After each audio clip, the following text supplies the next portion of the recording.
ساعت به وقت پراگ رسیده شد و فرصت است که من برای شما بینندگان عزیز هر روز در همین وقت سرخط خبرهای روز رو میگم و امیدوارم که چند دقیقتون رو چون همیشه برای ما میبخشید و حتما که در برنامه خبری نیز ما رو همراهی خواهید کرد در همینجا در آزادی ویدیو کانال ما در یوتیوب، چون در برنامه خبری ما مواد زیاد داریم، مطالب زیاد داریم و گزارشو از هر گوشه تاجیکستان است که میخوایم به سهم شما برسونیم.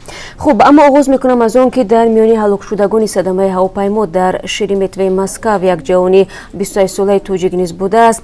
فتودین قربانبک زاده زاده نویه عبدالرحمن جومی است و همزمان شهروندی روسیه رو نیز داشته است.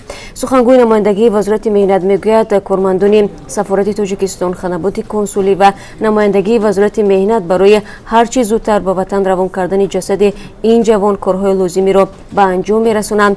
حالا همکاران ما تلاش دارند که پیوندان قربانبک زاده را در تاجیکستان پیدا نمایند و فکر میکنم اگر هر اطلاعی تا شروع برنامه خبری در این باره به دست ما رسید ما حتما برای شما خواهیم گفت و باید تاکید کنم که در این صدمه که شام 5 می اتفاق افتاد 41 نفر کشته شدند.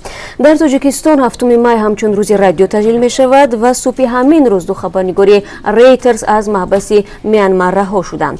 ماه سپتامبر سال گذشته دادگاه میانمار آنها را با افشا نمودن سری دولتی مجرم دانست. خبرنگاران به مدت 7 سال از آزادی محروم شدند. خب روز سه‌شنبه بعد بیش از 500 روز حبس آنها از زندان کنوری شهر یانگون بیرون آمدند. درباره آنها برایتان کمی دیرتر یعنی بعد از تقریبا 3 ساعت دیگر در برنامه خبری گزارش خواهیم داد. قلف به در مساجد شیوه نوی جلب جوانان به ارتش. بعد سر و صدا در نویه نورآباد اکنون در ولایت ختلان نیز مسجدها را برای اجرا نشدن نقشه دعوت میبندند. به فرق از نورآباد مقامات در نویه بلخی تصدیق کردند که اگر نقشه سربازی یک جماعت را اجرا نکند آنها در 5 مسجد 5 وقته را میبندند. ولی خود ساکنان میگویند که چند روز اخیر مسجدهایشان الکی بسته بود و دیشب باز شده است. دیروز که آغاز ماه رمضان بود ساکنان گفتند که اول تراویح را در خانه های مردم خواندند و در اختیار رادیو آزادی عکس نیز قرار دارد که در آن سبب بسته شدن یکی از مسجدها آورده شده است که از جمله برای سرکشی از سربازی است. اگر در برنامه خبری ما را همراهی کنید جزئیات را خواهید فهمید.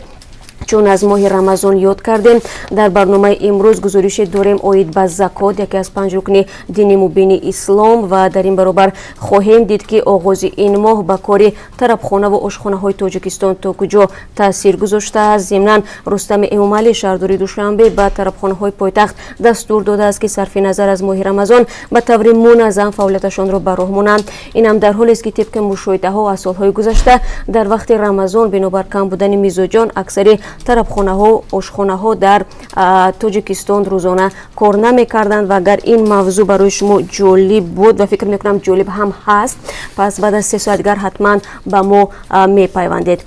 از غلامی رها کردند و یا سرگذشت مهاجران تاجیک در لاتویا.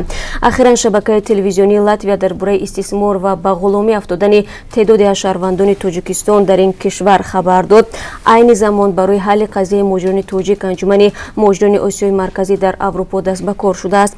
قرار است حامیان حقوق برای رویاندن مبلغ مهاجران تاجیک از شرکت کارفرما و تمدید مهلت قانونی بود باش آنها در لاتویا تلاش ورزند. باید گفت که استثمار تاجیکان که عمدتاً روسیه برای کار میروند زیادیده شده است، اما باری اول است که درباره نقض احتمالی حقوق آنها در کشور عضو اتحادیه اروپا گزارش میرسد.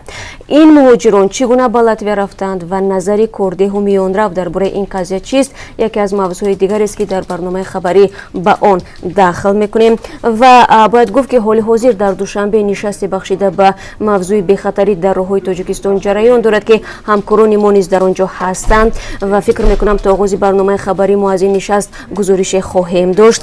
موضوع مذکور در شرایط بررسی می‌گردد که در تاجیکستان سالانه صدها نفر در صدمه‌های نقلیاتی جان می‌دهند و هزاران نفر دیگر زخمی و معیوب می‌شوند و تقریباً در 2 سال اخیر در تاجیکستان بر اثر صدمه‌های نقلیاتی بیش از 700 نفر جان باخته و بیش از 2300 تن دیگر مجروح شدند. و بینندگان عزیز وقت شما را زیاد نمی‌گیرم و باوری دارم که توجه شما رو توانستیم به خود جلب کنیم و شما تقریبا بعد از 3 دیگر طوری گفتم در ساعت 1 با وقت پراگ حتما ما رو همراهی میکنید در آزادی ویدیو کانال مستقیم رادیو آزادی در یوتیوب. ما همه شما رو منتظر میشویم. تا آن وقت روز خوب داشته باشید و برای کار میخواهیم به هر یک شما.